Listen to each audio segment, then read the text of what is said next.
que tratar de pensar juntos, aunque no pensemos igual, para tratar de cambiar algo del orden de los patrones de naturalización que tenemos de ciertas prácticas, ¿no? En relación a las creencias y representaciones que tiene nuestra gente con relación a la explotación sexual infantil, ¿sí? Con la de adultos, con el tema de prostitución, con el tema de pornografía. ¿Cómo hacemos los que estamos muy comprometidos en este tema para contagiar a otros y que puedan darse cuenta de que sostener ciertas prácticas los daña? ¿Sí? Aún, voy a decir algo muy fuerte, aún al prostituyente lo daña, ¿sí? Lo perjudica, ¿sí? Si quieren lo corrompe. Voy a usar un término que está más asociado a los que integramos la concepción espiritual en el abordaje de la gente, ¿no? Su alma, le daña su alma, su mente, ¿sí? Y si nosotros queremos tratar a otro de contagiar y de transmitirle lo que tiene que ver con esto de llegar al otro, de ayudar al otro a cambiar su vida, en realidad tenemos que pensar con más inteligencia y desarrollar más herramientas para tratar de llegar a cambiarle, si ustedes quieren, el corazón, ¿sí?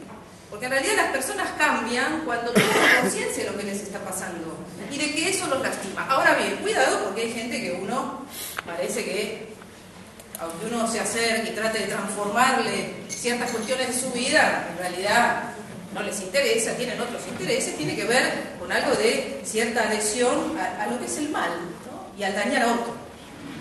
Ahora, nosotros tenemos un gran desafío de ver cómo llegamos a cambiar esas estructuras, porque si no, entonces, si pensamos que no las podemos cambiar, no nos reunamos más y dedicamos a otras cosas, ¿sí?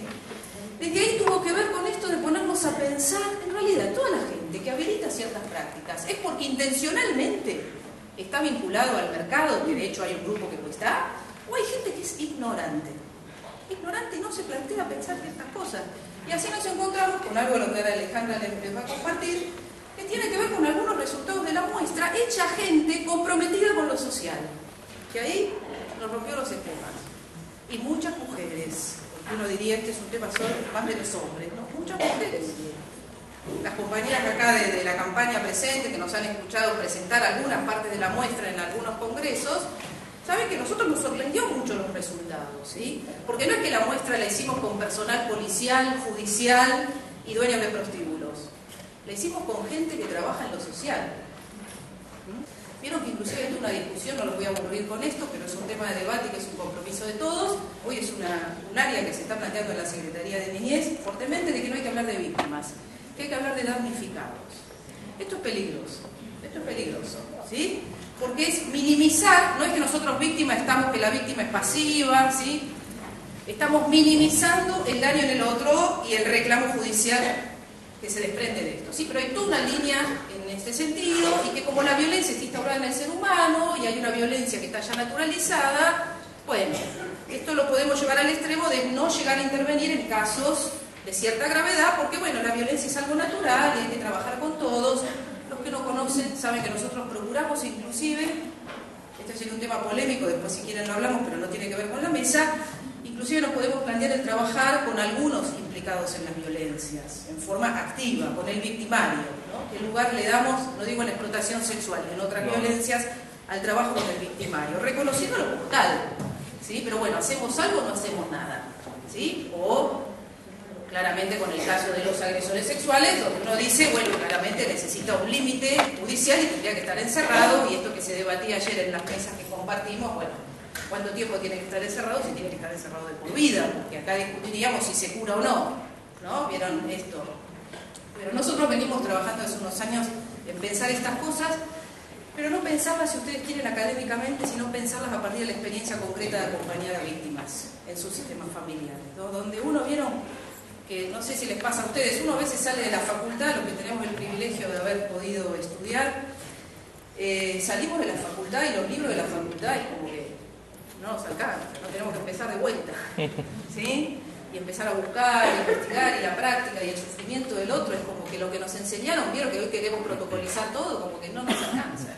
Y ahí nos damos cuenta que tenemos que ir buceando y quizás nos adoctrinaron en una teoría, en psicología en la UBA es el psicoanálisis, y salimos de ahí nos damos cuenta que el psicoanálisis nos sirve, perdón con todo respeto a los psicólogos y si hay psicoanalistas acá.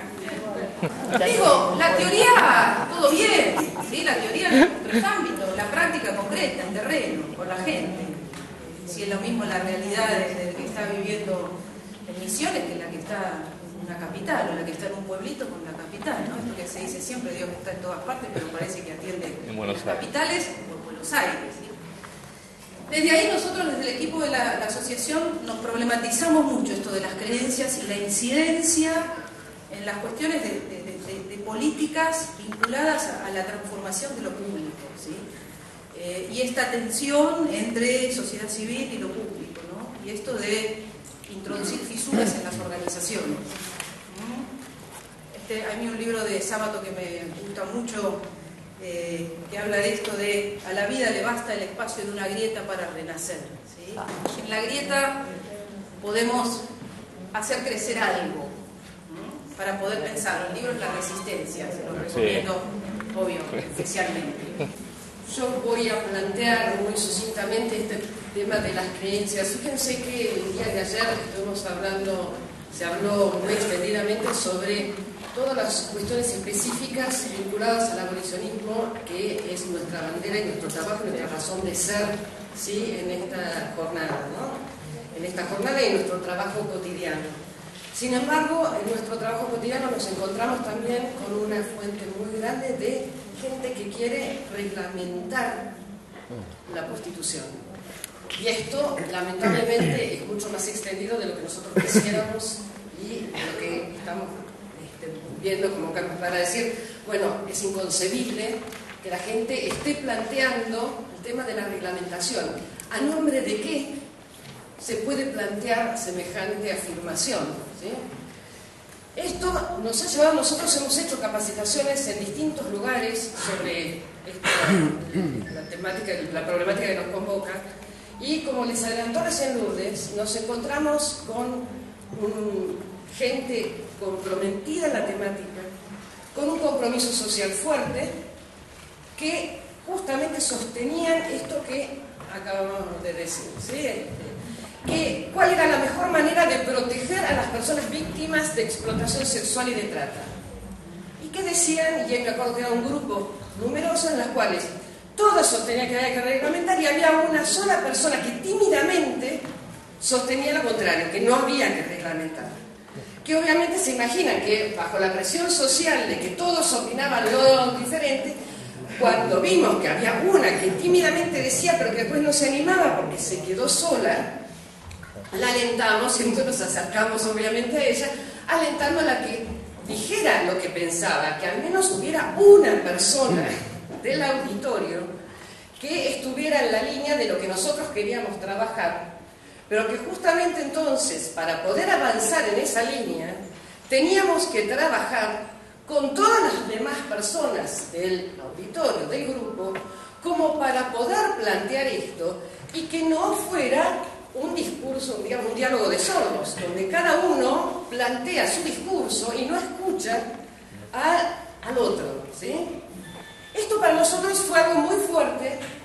Tuvimos una larga jornada de empezar a plantear bajo qué condiciones la persona se encuentra, en qué medida el tema de la libertad, porque acá hay varios valores que están en juego. O sea, evidentemente la integridad sexual, pero un tema de la libertad en la concepción general de la gente, la concepción social, el tema de la libertad, que sería como una marca que establece un filtro en relación a los niños y adolescentes y los adultos. Entonces, el niño no tendría la libertad de elegir, de manera que estamos todos de acuerdo, y a medida que vamos creciendo, entonces esta libertad se va incrementando, vamos teniendo conciencia y manejo de nuestras situaciones, de modo que entonces cada uno podría consentir hasta su propia destrucción, su propia muerte, ¿no? Esto para nosotros, más allá de todo el trabajo que nosotros tuvimos que hacer y que afortunadamente logramos que el resto de las personas pudieran entender y se pudieran convencer de que en realidad el cuidado y la protección en nombre de la cual ellos estaban diciendo que había que reglamentar estaba obteniendo un efecto contrario a lo que ellas y ellos pensaban que era el efecto de protección de las personas víctimas. Porque acá lo complicado es que todos estamos buscando la protección de las personas víctimas. Entonces, cuando lo decimos, estamos todos de acuerdo. ¿Quién va a decir que no va a querer proteger a alguien? Díganme. Nadie. El tema es cómo lo logramos.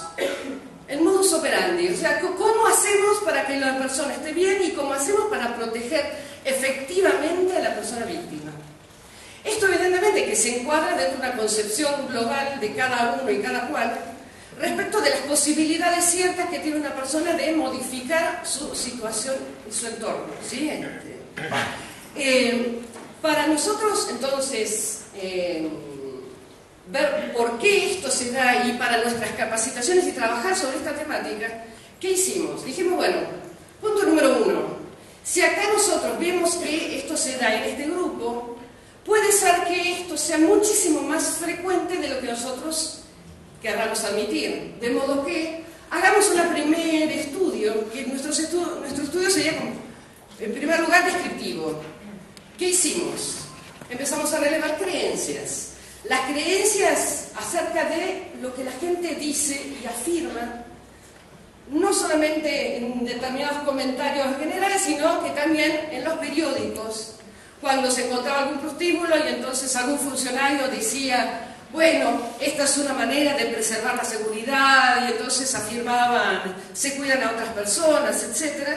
Dijimos, dice eso, lo incorporábamos.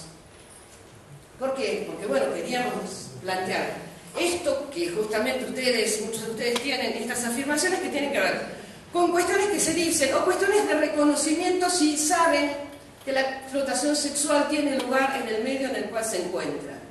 Porque si no, también ocurre que no todos, pero hay gente que vive en una burbuja, ¿vieron? Entonces dicen, no, esto acá en mi país no pasa. Ya cada vez menos, porque obviamente que los medios, en ese sentido, afortunadamente, se están ocupando de ponerlo en la agenda, y entonces esto ha obligado también a los funcionarios, los políticos de turno, de tener que ocuparse necesariamente de un tema que en los medios se encuentra, porque si no, hay muchos que obviamente que si pudieran, se ocuparían de negarlo totalmente y decir, bueno, esto sucede en otros sitios, pero no en mi localidad, como también muchos lo han planteado el día de ayer, ¿sí? Diciendo, bueno, acá no sucede, ¿no? Si se puede, en realidad, entonces se niega, obviamente. Pero bueno, entonces, lo primero que hicimos fue hacer esta encuesta. En esta encuesta, ustedes acá, les está pasando, ustedes verán que tenemos mayoría de mujeres que de hombres, 70 o 30, bueno, muchos de Buenos Aires, pero también de algunas provincias en las cuales nosotros estuvimos y que en realidad estuvimos con posterioridad a haber armado a la encuesta, en realidad, lo cierto es, con distintos rangos de edades, porque también nos interesa saber sobre cada uno de los grupos etarios qué cuestiones tenemos que trabajar fundamentalmente. Si nos encontramos que en determinados ámbitos, que no tiene que ver con un ámbito como este, afortunadamente esta encuesta dio lugar a un debate posterior por parte de la gente, porque es un tema que no siempre la gente se plantea, no encontrándose en un ámbito social comprometido como el que nos encontramos nosotros, ¿sí? O sea, hay ambientes donde la gente lo tiene totalmente naturalizado y ni siquiera se preguntó, no se formuló interrogantes sobre este tema. ¿Por qué? Porque, bueno, está y nunca se puso a pensar, bueno, ¿quiénes son las personas que están en esta situación? ¿Sí? Entonces, esto para nosotros también fue interesante porque pues, se lo dábamos a muchas personas y entonces muchos decían, no sabes el debate que se armó justamente con estas posturas, debates que también las podemos encontrar nosotros a un nivel teórico en determinados otros ambientes y de posiciones específicas de lo que uno considera en relación al tema. Bueno, esto también se daba en ámbitos pequeños, reducidos o familiares, donde la gente entonces discutía diferentes posturas. Esto para nosotros es valioso porque se tiene que empezar a discutir en todos los ámbitos.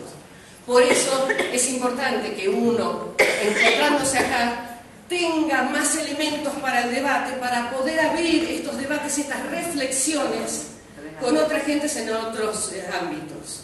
Porque si no, ocurre, como bien se ha planteado, y ayer, por ejemplo, Alberto decía, bueno, hay cierta izquierda que se considera progresista, pero sin embargo el nombre del progresismo se está planteando el tema de la reglamentación, y entonces uno tiene que decir, bueno, no, en el tema, si nosotros somos progresistas, entonces veamos de serlo efectivamente, y no que haya una distancia enorme entre lo que decimos y los efectos que finalmente vamos a lograr con aquellas posturas que estemos defendiendo.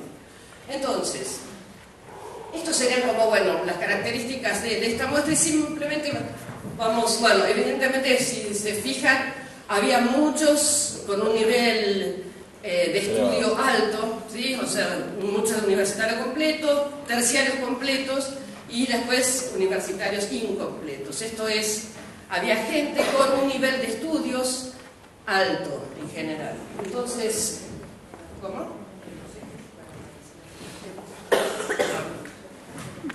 Sí. Vamos a los ejes. Porque yo acá, como el tema es explotación sexual infantil, acá nosotros vamos a hacer un poco el eje en este tema, es justamente ¿qué encontramos? Evidentemente se sigue manteniendo en este estudio que nosotros hicimos que hay consenso en relación a los niños, niñas y adolescentes, ¿sí? La ley lo estipula claramente, la gente lo piensa en forma uniforme, de manera que entonces, ¿qué van a plantear? Que efectivamente, sí, con respecto a los niños, ¿sí? Los niños no tienen posibilidad de elección. No sucede obviamente lo mismo en relación a las personas adultas. Entonces hay una alta adhesión en general a la prostitución, pero alta relativamente en relación a los grupos, ¿sí?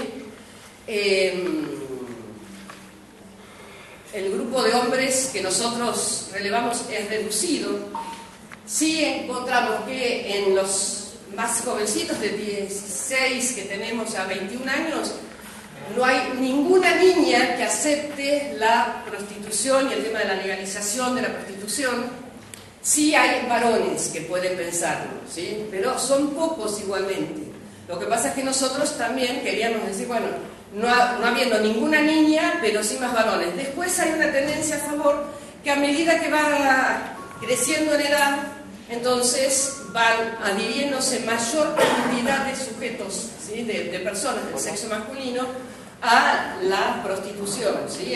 Como que la legalización y la aceptación de la prostitución como una forma de vida, en realidad, ¿sí? De modo que nosotros ahí estábamos buscando y ¿qué encontramos? Obviamente las asociaciones entre aceptar la prostitución es aceptar que se puede elegir libremente.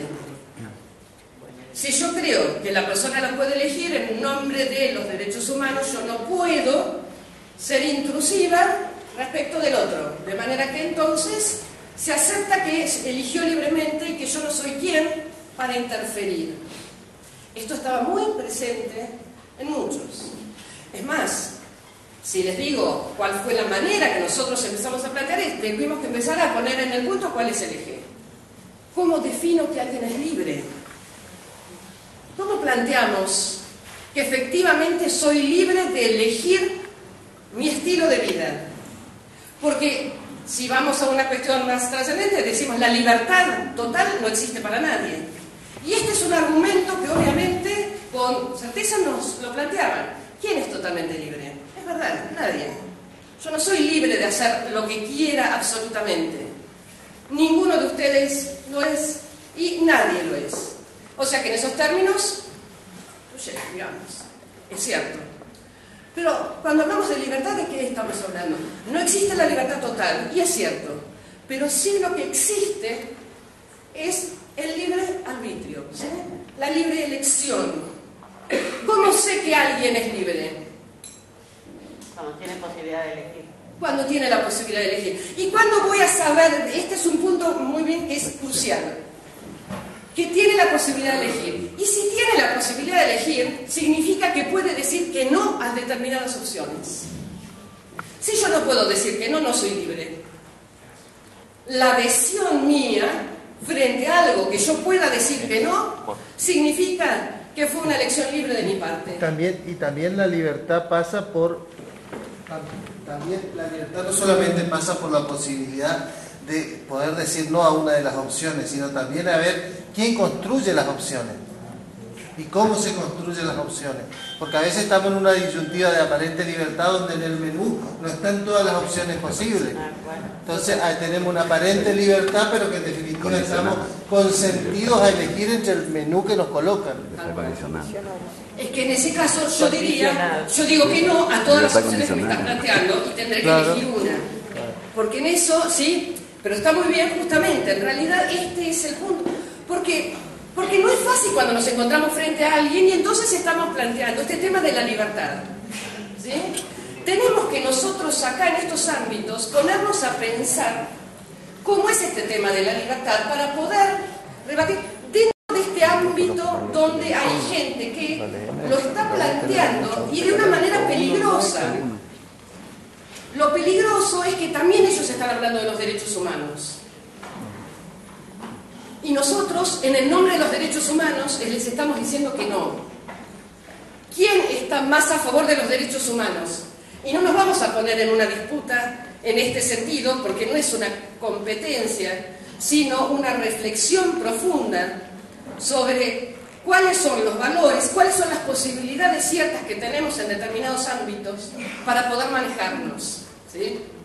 De manera que, en realidad, sí, en algunos casos, alguna de las personas de Tías de Amar, que en un momento decía, por ejemplo, mi gran constituyente fue el Estado, no me dio opciones, no me dio posibilidades. Y está planteando, ¿sí?, que no hubo opciones. Si la persona no tiene opciones, no tiene libertad. ¿Sí? La ausencia de opciones es crucial, es definitiva, es definitoria. De manera que, entonces, ahí está nuestra responsabilidad en darles opciones, en que tengan una posibilidad cierta de elegir, como bien está planteando acá el doctor, ¿sí? Como que diciendo, bueno, hay que dar opciones, no tengo libertad. Acá es donde nosotros tenemos que plantarnos muy fuertemente, porque si nosotros logramos hacer ver a nosotros de esto, entonces ahí tenemos como las mejores posibilidades para poder avanzar en esto y decir, bueno, la responsabilidad la tenemos todos, todas, desde el nivel particular, personal, individual, institucional, estatal, y en cada uno de los niveles de dar estas posibilidades y estas opciones. Ahora fíjense ustedes, con respecto a los niños estamos todos de acuerdo. Ahora, ¿estamos todos de acuerdo? Porque reflexionábamos con Lourdes en varias oportunidades diciendo, bueno, la gente dice, no, con los niños no. Las niñas y niñas, ¿no? Ellos tenemos que preservar. Es cierto que es cuestión de dejarlas solas y después crecen.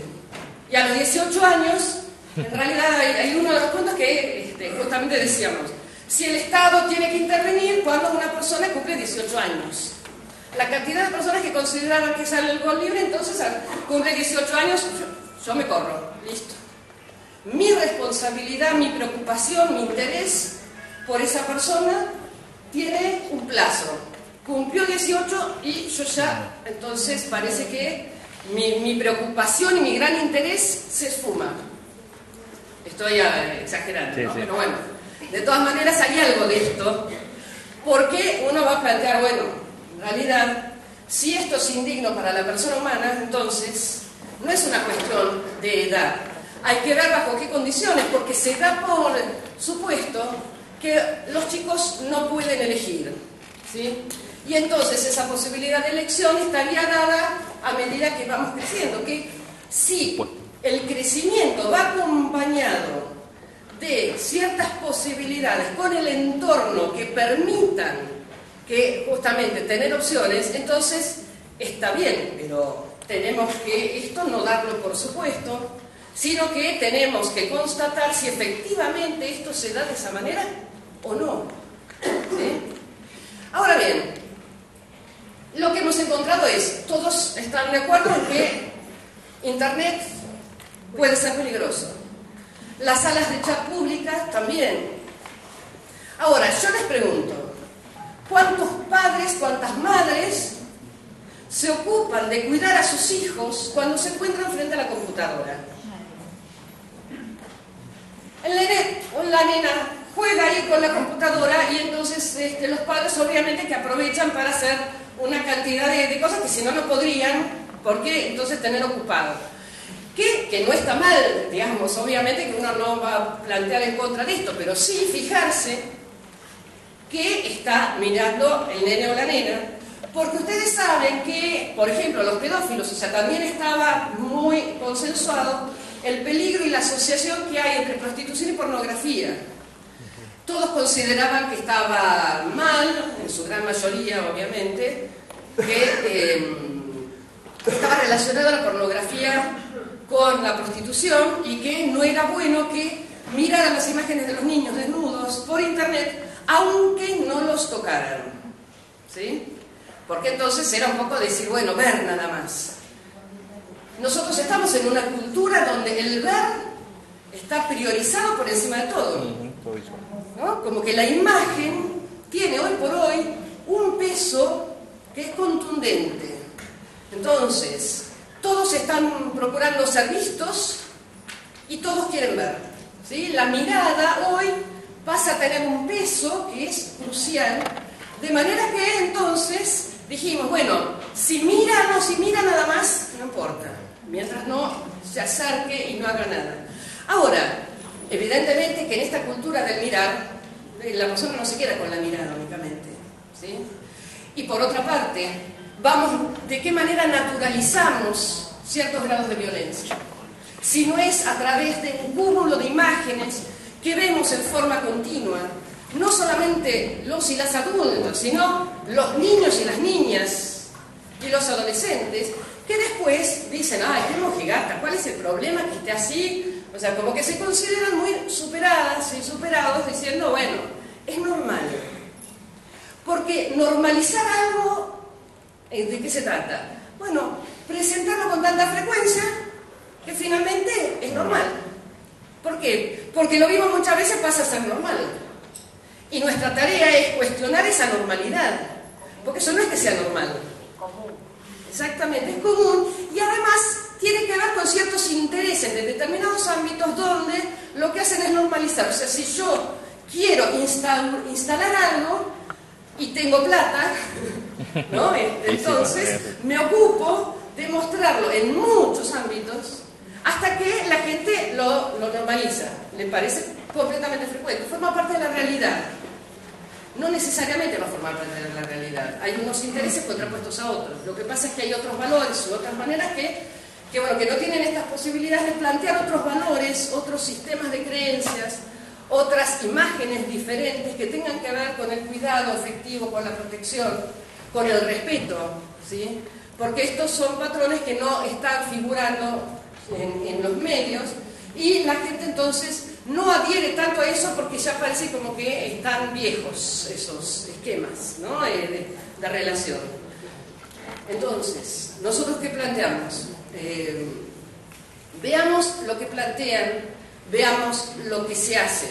Esto es, las prácticas cotidianas de la mano de del sistema de creencias. Este punto de no al doble mensaje. Porque ustedes saben que el doble mensaje es que yo plantee algo diciendo en favor del cuidado y la protección de los niños y en los hechos no me ocupo para nada de ellos. Y esto lamentablemente se da y uno va a tener que fijarse porque el gran problema es que nosotros tenemos afirmaciones tan generales y abstractas que después no los reconocemos en el día a día. Y nosotros tenemos que saber qué significa proteger a los niños y niñas. Y además también, ¿sí? Fijarnos en esos, disculpen que voy a ir cerrando, Lo peor es que el cansancio me hace estragos. Hago así y entonces se me corre el chip, ¿no? Y corto. No, todavía no hay problema. Mejor que me lo digas así. Este tema del doble mensaje estaba, ¿no? Entonces, esto es bien importante, porque lo cierto es que si nosotros queremos realmente cuidar a nuestros hijos, tendremos que también empezar por cuidarnos nosotros.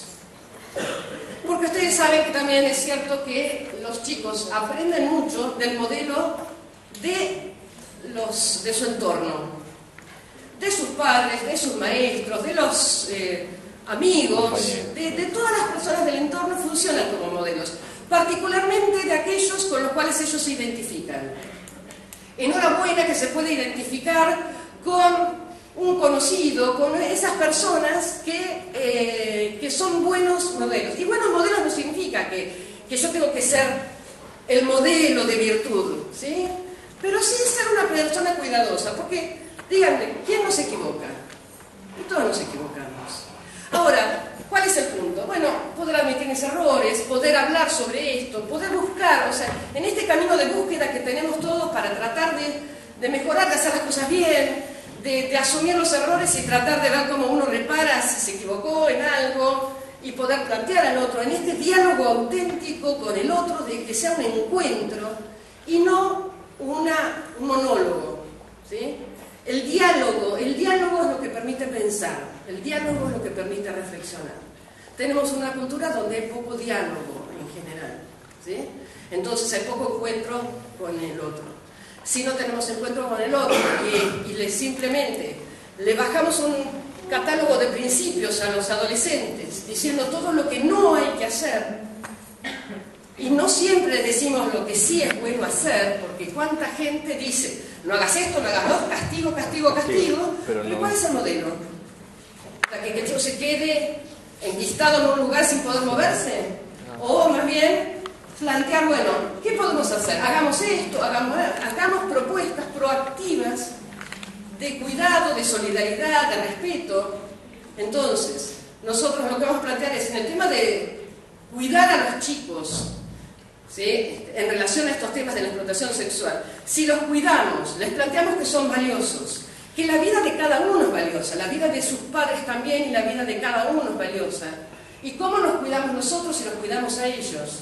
Y el tema del respeto, y un respeto auténtico, es una de las maneras que nosotros vamos a lograr que esos chicos, además en ese diálogo de las imágenes que reciben, no decir no las mires. ¿Por qué? Porque el chico se lo quiere mirar, todos sus compañeritos lo miran, y las compañeritas también, y van a decir, bueno, yo soy el único zombie que no mira estos programas. No, que lo mire, y que ella también lo mire, pero después poder dialogar. ¿Qué te parece? ¿Qué estuviste viendo? ¿Está bien, está mal? ¿Por qué está bien? ¿Por qué está mal? Hoy los chicos no reconocen la autoridad por la autoridad misma. ¿Cuántas veces se escucha, hoy los chicos están rebeldes, nadie acepta nada? No aceptan la autoridad. Es cierto que ha cambiado la concepción de autoridad para los chicos. Los chicos no consideran que por el lugar que ocupa el otro tiene autoridad. Uno no la tiene ganada de antemano. Dice, no, bueno, soy tu padre, soy tu madre, así que... No se gana más con la camiseta el partido. Exactamente, esa es la idea. Él tiene la manera mucho más fácil de decir. Se la gana con la camiseta. Eso es lo que quería transmitir. Bueno, con la camiseta se gana la autoridad, se ganan los partidos y se gana todo la vida. Muchas gracias. En la línea de lo que viene planteando Alejandra y esto que dejó picando en relación a la libertad, ¿no? Vieron que nosotros trabajamos muchas veces y ponemos en cuestión, los que nos han escuchado alguna vez, este tema de la posibilidad de elección de los adultos en situación de prostitución, ¿sí? Y un poco el eje de ahora a la mañana tiene más que ver con la cuestión de lo que es la captación y la cuestión del padecimiento psíquico de la persona en condiciones de prostitución, de explotación. Y si bien la convocatoria es en explotación sexual infantil, ustedes van a ver que la línea se va a desdibujar y que tiene que ver con este ejercicio que nosotros hemos hecho muchas veces a mucha gente del campo de la salud, ¿sí?, y del campo de lo social, profesionales que son los que reciben muchas veces, si es que reciben, eso sería otro tema, a personas que padecen estas problemáticas y que el tema es si tiene 18 años y un día y me dice, yo estoy eligiendo para mi vida esta práctica, entre comillas, trabajo, ¿sí? El funcionario, el profesional, el agente en el área que esté, pareciera que ya da por sentado esto y no se preocupa en indagar acerca de cuánto ha elegido. Y acá entraríamos a discutir, y más allá de la cuestión antropológica y filosófica, que además Alejandra dejó picando por su formación primera también, es si el ser humano está condicionado o determinado, ¿sí? Desde el punto de vista antropológico. ¿Cuánto puede elegir en determinadas condiciones? Y acá es lo que voy a traer específicamente es acerca de si el ser humano, bajo ciertas condiciones, puede padecer un proceso de captación de voluntad o condicionamiento coercitivo, que es el tema de mi especialidad, ¿sí? Y poder compartirle a ustedes que los seres humanos, bajo ciertas condiciones, de lo que se llama técnicas de persuasión coercitiva, pueden ser sometidos a servidumbre, tengan la edad que tengan.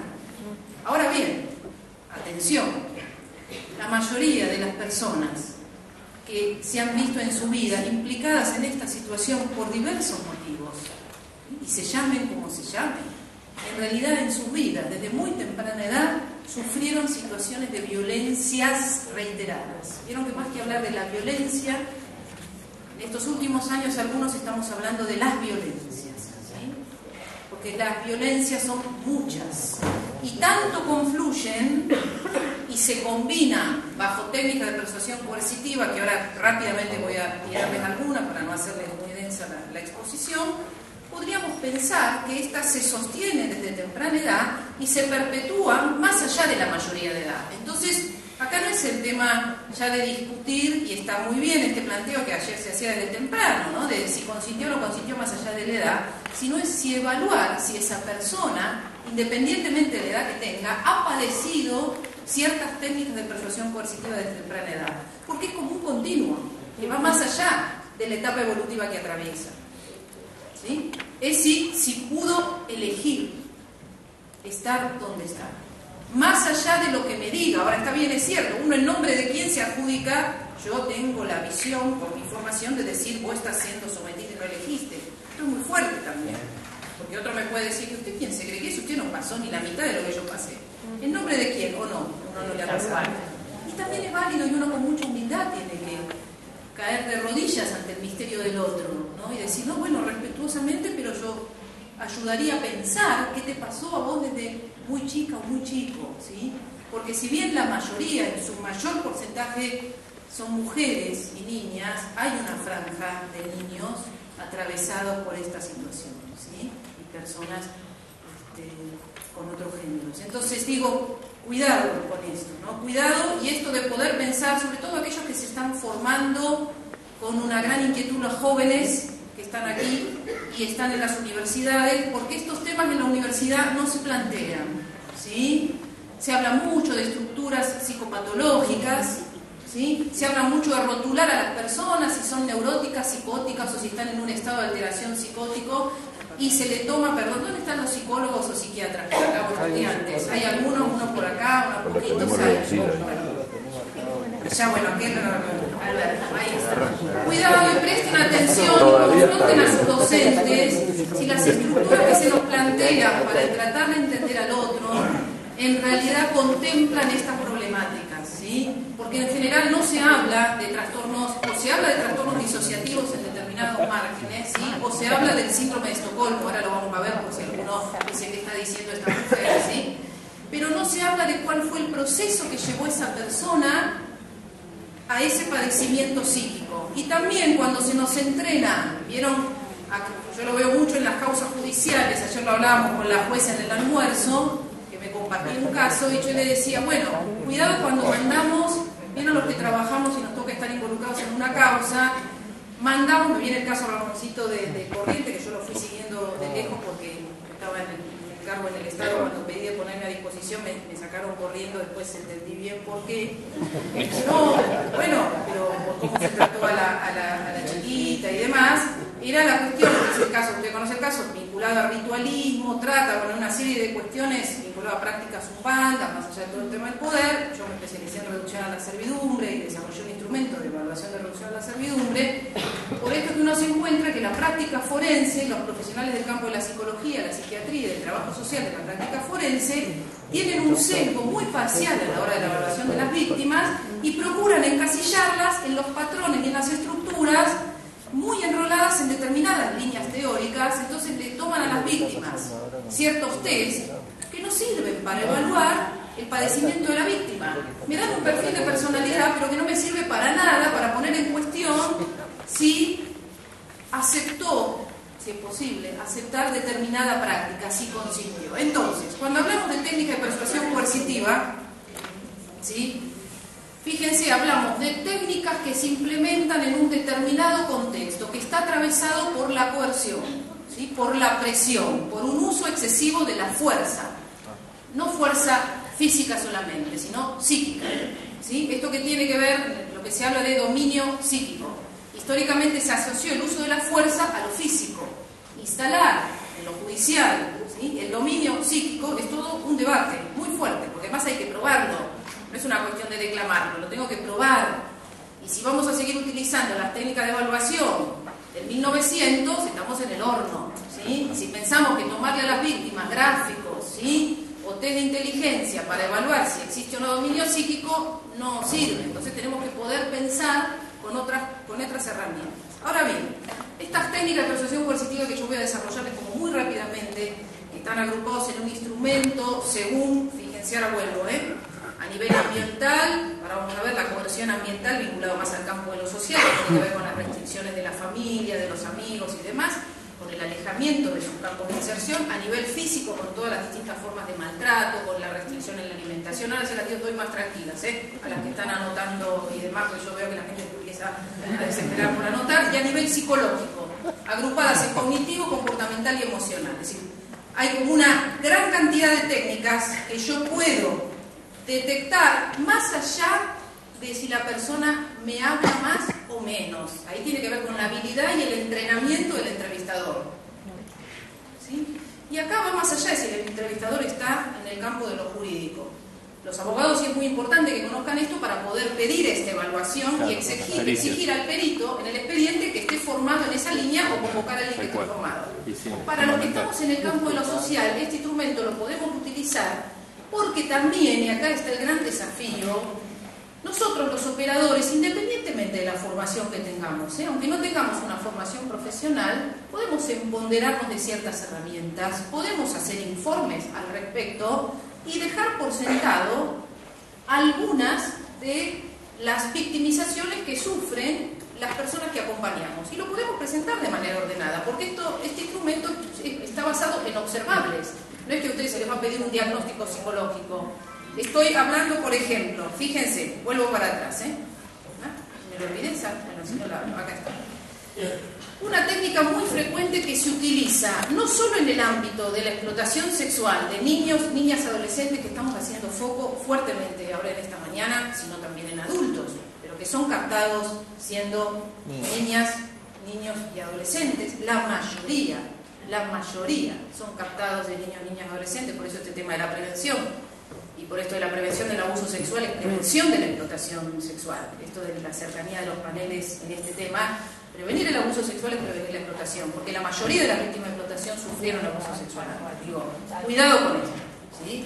No, porque vieron que a veces agarra una onda de la moda de ciertos temas, entonces miramos mucho tal tema y pareciera como a veces dejamos de mirar otro, ¿no? O mezclamos los temas. Ahora, si ustedes ven, esto también se da en la captación de otro tipo de grupos, ¿sí?, de contenido religioso, pseudocientífico, ¿sí? Esto es muy fuerte. Niños de Dios operó de esta manera, Escuela Yoga operó de esta manera, la organización Moon, con todo respeto si acá hay hermanos de otros grupos religiosos, los mormones, a ver, hay Maestro Amor claramente, ¿sí? Un grupo, El Rabí. Sí. Bueno, el Rabí Shankar sería para todo un debate. Yo lo vengo siguiendo al muchacho este, que no se tiñe, no se tiñe, pero está meditando y agarra el celular y no, perderle patinete.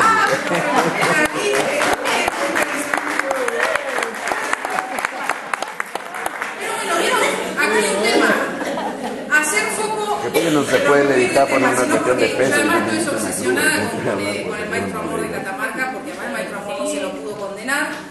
¿Cómo no se pudo condenar? Aunque son del gremio más cercano a los que estamos aquí, vieron este grupo que ahora se me fue el nombre, ayer lo hablaba con la jueza de La Pampa, estos curitas que son mayores españoles, que tienen un grupo de laica consagrada.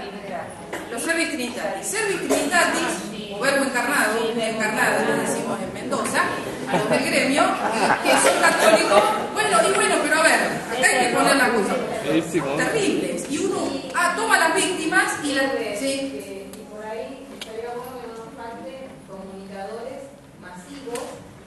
Que intentan normalizar cosas especiales, como este chico de niño. Sí, bueno, es un audito. Mañana está en Santa Fe. Amor, que le entregó su primer curso, pero a ver, sí, no me quiero ir del tema porque ese tema a mí me apasiona y me meto a hablar, aparte he estudiado bastante esos grupos y los vengo siguiendo, pero ¿a qué voy? Quiero que puedan pensar esto. Esas técnicas se pueden aplicar independientemente del contenido. Uno tiene que hacer foco en la técnica. Venga, contenido católico, judío, esotérico, el que sea, práctica umbanda, hay que ver la técnica en sí, más allá del contenido, y ayudar a las personas a ver esto y ver si esto se dio en adultos, en adolescentes, en niñas o niños. Entonces, fíjense, es muy similar en la explotación. Esto que se llama bombardeo de amor, que tiene que ver con la estrategia de seducción, el acercar a otro, el otro de mostrarme amigable. Esto es una técnica muy frecuente en todos los que fuimos nombrando aquí y en los que van a captar a la víctima de explotación, porque si no es un poco lo que ayer planteaban temprano Marta y demás también, ¿no? Cuidado porque nosotros nos quedamos ¿no? con el tema de la trata y esta distinción que me pareció interesante, que yo nunca se la había escuchado tan clara, esto del secuestro, ¿no? El distinguir y diferenciar la figura del secuestro, y pareciera que la víctima tiene que estar bajo ciertas condiciones, ¿sí? Que son las que hacemos foco y nos perdemos estas. Que son las más comunes. Y son más sutiles, y si nosotros no las preguntamos o indagamos, son las más frecuentes. Son las más frecuentes. Las otras son las más excepcionales, son las que más impactan, las que más se venden para que se combata esto y no se combata esto. Porque esto es lo que sostiene la prostitución. Entonces, no nos dejemos impactar por esto así, ¿no? De la trata, que ojo, es totalmente mal. ¿Me entienden? No estoy minimizando, porque no quiero que alguien se quede con una idea rara, sino hacer foco en esto. Estemos precisos y veamos estas técnicas. Bombardeo de amor, confesiones íntimas, generar que el otro me comparta ciertas cosas, sus puntos vulnerables, todos los tenemos. Por eso, cuidado, ahora voy a tirarle a los de mi gremio. Hay psicólogos que han utilizado técnicas de persuasión coercitiva y manipulación, ¿sí? Más allá de Corsi. Vamos a hablar de Corsi como pedófilo, es otra cosa, ¿sí? Pero en determinados ámbitos se ha utilizado estas técnicas en el nombre de la salud. Hay un grupo Insight, por ejemplo, que trabajó, por supuesto, seminarios de conexión con el niño interior, ¿sí? Y manipuló y dañó a muchísima gente en dinámicas grupales, ¿sí? Cuidado con esto, porque en nombre de esto puedo llevar a una persona también a entregarse sexualmente. Escuela Yoga de Buenos Aires utilizaba estas técnicas bajo el contenido de Gurdjieff, Ouspensky, de supuesta yoga, que de yoga no era nada, ¿sí?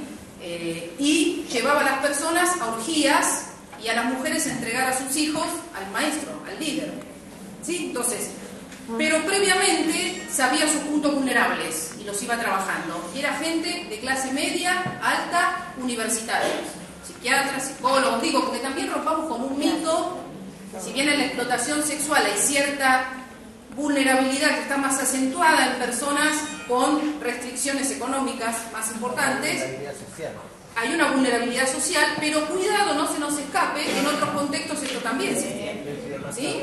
Lo que pasa es que nos tenemos que más que ocupar de los que están más vulnerables, ¿sí? Porque hay menos posibilidad de elegir. Claro, porque nosotros tienen otra cobertura que generalmente hace que se invisibilice el problema hacia ellos. Totalmente. Esto se invisibiliza más. Sí. Y por eso la gente se movió, ¿no? No, no sé si hubieran movido. Luego me sale a veces cosas así. Sí. La gente se conmovió por un caso que yo lo minimizo, pero digo, a ver, ¿y para atrás qué? Asignación del referente de un grupo organización, que es el que acompaña permanentemente y controla que este proceso avance. No me quiero pasar ahora de tiempo, porque así Alejandra, vos marcame también. la restricción y los cambios en los hábitos de la vida, que va de la mano de alejar de las familias, cortar los lazos con la familia, con los amigos, cuestionar la forma anterior de vida, ¿sí? de qué trabajaba, de qué estudiaba, ¿sí? Todo lo que tiene que ver con los intereses del captado, ¿sí? El abandono del trabajo o estudio si lo tenía. Esto también se dio cuando se ha dado captaciones en grupos religiosos de menores, de chicas de menores de edad que se la sacó de un país y se la trasladó al otro. En un caso que tuve que acompañar mucho tiempo, terrible, que la sacaron a los 12, 13 años de su país, la trajeron aquí con supuesta posibilidad de estudiar y desarrollarse espiritualmente y terminaron en una condición de servidumbre extrema, ¿sí? Bueno, pudimos ir recuperando y demás, pero acá entramos en el tema del tratamiento, ¿no? Del acompañamiento de un largo proceso terapéutico que debe integrar, acá yo me fui poniendo otras técnicas, varias áreas, ¿no? Varias áreas donde la palabra muchas veces de la persona afectada por la explotación, en realidad, y acceder a la palabra se da mucho tiempo después de que uno empezó el proceso. Que puedan hablar lleva mucho tiempo. Y cuidado acá, sobre todo los profesionales, ¿no? Que a veces tenemos una cosa compulsiva y verborrágica, que la gente hable de lo que le pasó. Yo siempre planteo, pongámonos y nosotras, o nosotros, nos pasa algo cercano a esa vivencia, si querríamos hablar de ello. Primera cuestión. Y si no elegiríamos muy bien con quién hablar. ¿Y en qué tiempo? Que esto que lo entienda la justicia es un tema, ¿no? El tiempo del relato, que la víctima que hable, porque si no se cae el procedimiento. Bueno, a veces yo le he dicho a los jueces, escúcheme, usted en estas condiciones hablaría, esto pasa mucho en las víctimas de abuso, ¿no? Tiene que hablar ya la Cámara de Jueces. Cortémosla, porque a ver, a veces uno por mucho menos no puede hablar. Nosotros, que quizás tenemos muchas, ya por el solo hecho de estar acá tenemos muchas más posibilidades que mucha gente, a veces nos cuesta hablar de temas mucho menores y dejémonos el poder. A ver, no podemos pretender que puedan hablar tamañas historias de violencia tan rápidamente como nosotros esperamos, con lo cual ahí el abordaje corporal, el trabajo a través con los títeres, en adolescentes, nosotros fuimos desarrollando este tiempo y nos dio muy buen resultado el trabajo con las máscaras. Acá hay gente que trabaja con arte, no, ¿pocos? Ay, una, dos, ay, no, poco, por favor. Necesitamos más gente que trabaje con arte, y el arte en equipo, con profesionales, ahí el que trabaja corporal, por favor, no estoy hablando. Bueno, y eso. Las pinturas es una herramienta para después acceder a la palabra. Primero más de estas intervenciones, después el espacio terapéutico. Cuidado con mandar a la gente y a los chicos a la terapia, por favor. Ese furor curante que tienen algunos que piensan que mandar al psicólogo soluciona el tema, no. Es más, a veces los psicólogos complicamos la vida a la gente.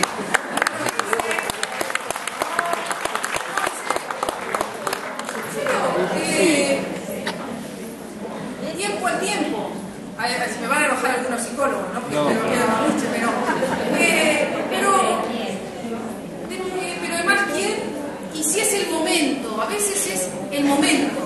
Si yo me apresuro, vieron que a veces es una víctima, necesita ayuda, sí, puede necesitar ayuda psicológica especializada, sí, pero veamos, las características de esa persona, ¿quién? Porque a veces saben que yo que priorizo, esto es peligrosísimo y fui cuestionada por eso algunas veces. Yo a veces más que ver la formación de la matrícula, veo el perfil de la persona.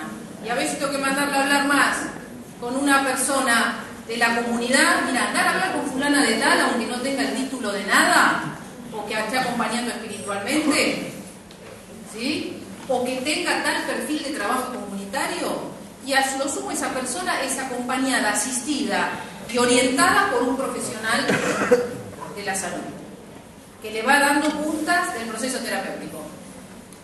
Haley, que fue uno de los referentes de terapia en Estados Unidos, pero bastante interesante, sin repetir el modelo capitalista, planteaba y cuestionaba, fue muy cuestionado en su época, porque planteaba este tema del perfil de los que acompañaban a personas altamente traumatizadas y planteaba que en realidad los psicólogos tenemos que compartir ciertos conocimientos como la comunidad en general para poder acompañar a problemáticas muy particulares, ¿no? Inclusive multiculturales. Entonces, fíjense, amenazas verbales, además maltrato psicológico que tiene que ver con la degradación crónica sostenida, maltrato físico y promoción y dependencia total del grupo organización. Bueno, técnicas hay muchas, ¿sí?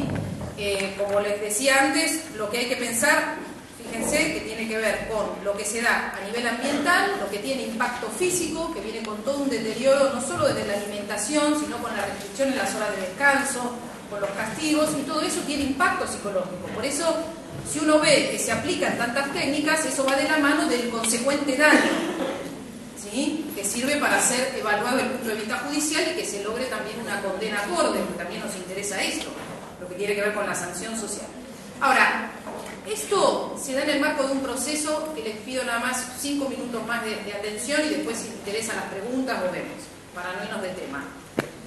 La persona va haciendo como un proceso, desde lo que es el primer contacto de adhesión progresiva al grupo, si ustedes quieren, del primer contacto donde es invitada a sumarse, hasta llegar a un proceso de conversión y hasta de aceptación. Esto que nosotros hablamos del adoctrinado, de que se constituye, pierde su identidad original como persona y asume como una identidad vinculada al ser de la organización, que va mucho más allá de si se cambia el nombre o no.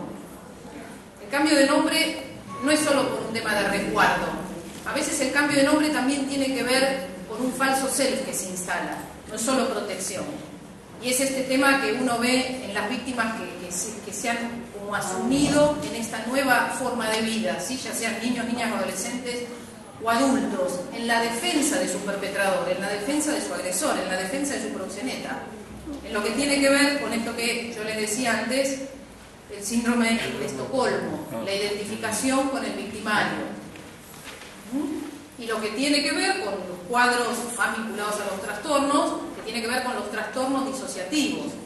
Por suerte, hay una herramienta que cuestionamos mucho los profesionales, pero que nos sirve sobre todo a los abogados que están como muy comprometidos a los que estén en el campo forense, que es el instrumento, el DSM-4R, que ahora va a salir en mayo el DSM-5. ¿Sí? ¿Escucharon algo hablar de esto alguna vez?